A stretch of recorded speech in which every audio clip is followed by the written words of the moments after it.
Buongiorno cari amici e ben ritrovati in questo spazio in mia compagnia. Oggi guarderemo insieme la dispensa che si chiama Pinguino, Picchio e il Zampa, volume terzo. Ve lo mostro, vi mostro la copertina, come vi ripeto già ve l'ho detto in altre occasioni, la mia stampante è bianco e nero, dunque non rende per come è pubblicata sul sito, ma è comunque era per mostrarvi un po' la copertina.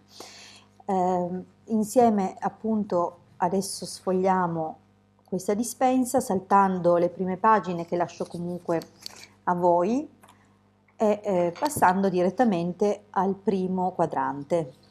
Il primo quadrante a disposizione in questa dispensa è questo ed è per la valutazione del carattere. Come vedete appunto ci sono i vari tipi che corrispondono anche ai tipi astrologici e che può essere un ottimo mezzo anche per non solo per fare pratica col pendolino, ma anche per vedere un po' a quale tipo di carattere corrisponde la nostra personalità e di conseguenza se abbiamo un po' qualche rudimento di astrologia o anche comunque di studio degli elementi, possiamo risalire a qual è l'elemento dominante del nostro carattere. Andiamo oltre.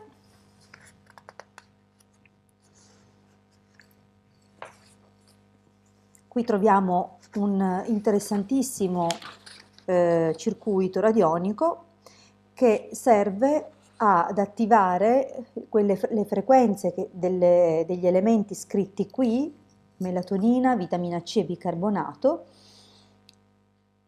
che vengono riportate e immesse in circolo qui. Sarà necessario posizionare un bicchiere d'acqua e lasciarlo diciamo almeno 3 ore oppure consultare l'orologio radionico radiestesico per vedere insomma quante ore minimo servono per caricare il nostro bicchiere d'acqua con queste frequenze. Potremmo anche lasciarlo su tutta la notte, il mattino berlo, sarà un ottimo sistema per introdurre questi elementi all'interno del corpo, ma visto che preferibilmente la melatonina va assunta la sera, potremmo invece posizionarlo al mattino e poi bere la sera questo preparato radionico. Andiamo avanti. Non ho detto, questo comunque vale anche per quest'altro circuito che è più o meno simile all'altro, soltanto che cambia MSM al posto del bicarbonato, che nel momento in cui posizioniamo il bicchiere al di sopra di questo spazio, dove ci sono questi cerchi concentrici, una volta che posizioniamo il bicchiere in questo spazio, possiamo fissare mentalmente per chi attiviamo questo rimedio, questo preparato. Se saremo noi, cioè se lo stiamo preparando per noi, penseremo a noi oppure alla persona per la quale è destinato. Anche in questo caso, come per il precedente, possiamo rivolgerci all'orologio radiestesico per chiedere quante ore di esposizione minima occorrono per caricare il liquido, comunque preferibilmente l'acqua perché ha una capacità di programmarsi nettamente superiore a qualsiasi altro elemento. Possiamo appunto chiedere per quante ore o comunque un minimo di 3 ore. Un altro interessantissimo quadrante per la valutazione di alimenti, ma non solo, cibi, bevande, ma anche altre cose. Visto che c'è qui il caduceo, potremmo anche valutare delle cure e posizionare il testimone all'interno di questo cerchio. Poi vi prendo il pendolino così non so se è molto chiaro, ma dopo aver posizionato il testimone, vale a dire una porzione di quel cibo oppure un piccolo quantitativo della bevanda o una pastiglia, quello che è, ci possiamo mettere al di sopra con il pendolino e interrogare appunto la validità di questo alimento, cibo, bevanda o cura che sia, e vedere insomma la risposta che ci darà il pendolino.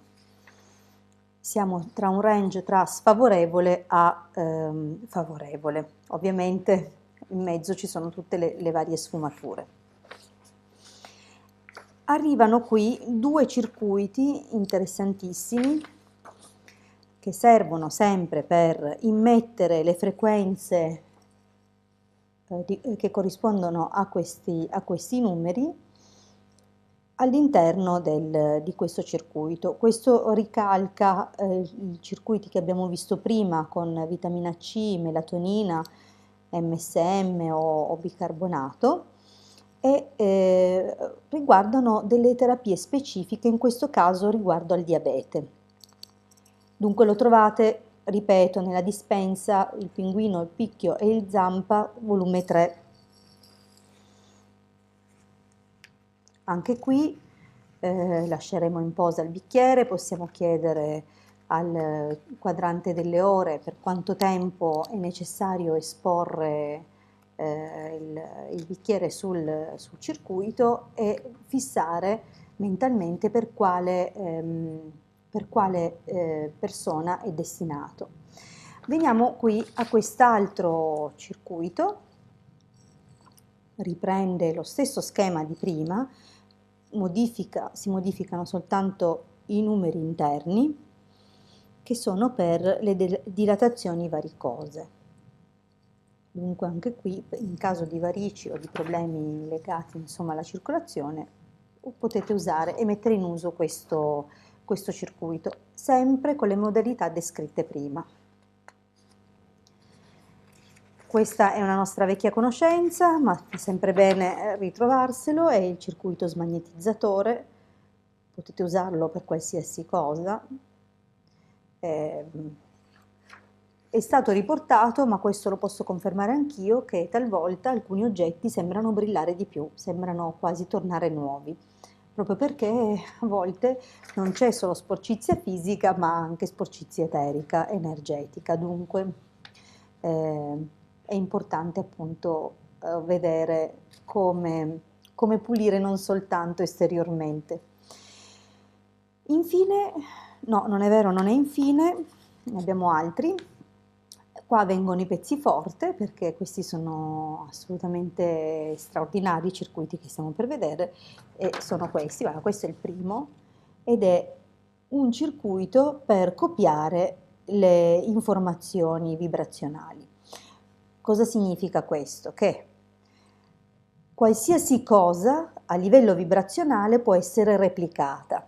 Se noi mettiamo all'interno di questo circuito, cioè di questo disegno, di questo schema, un originale, diciamo così, può essere, che ne so, un'aspirina, un qualsiasi rimedio, come per esempio i fiori di Bach, qualsiasi cosa che vogliamo replicare a livello informativo, informazionale,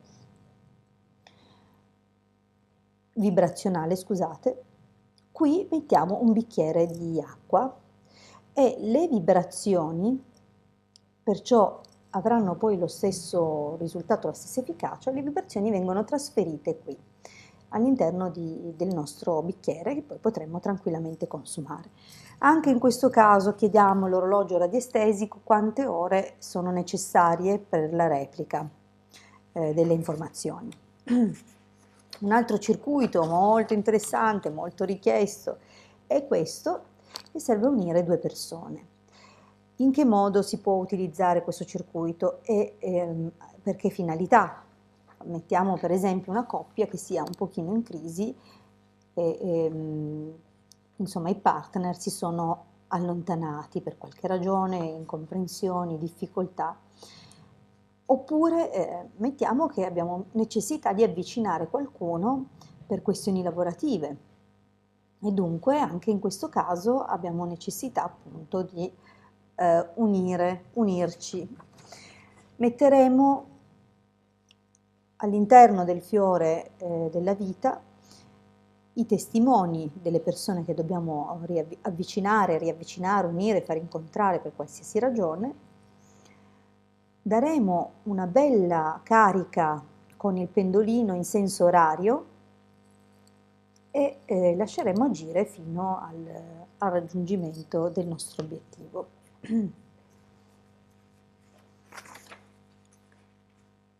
Quest'ultimo è un circuito molto molto importante e serve a risolvere problemi urgenti e anche difficili.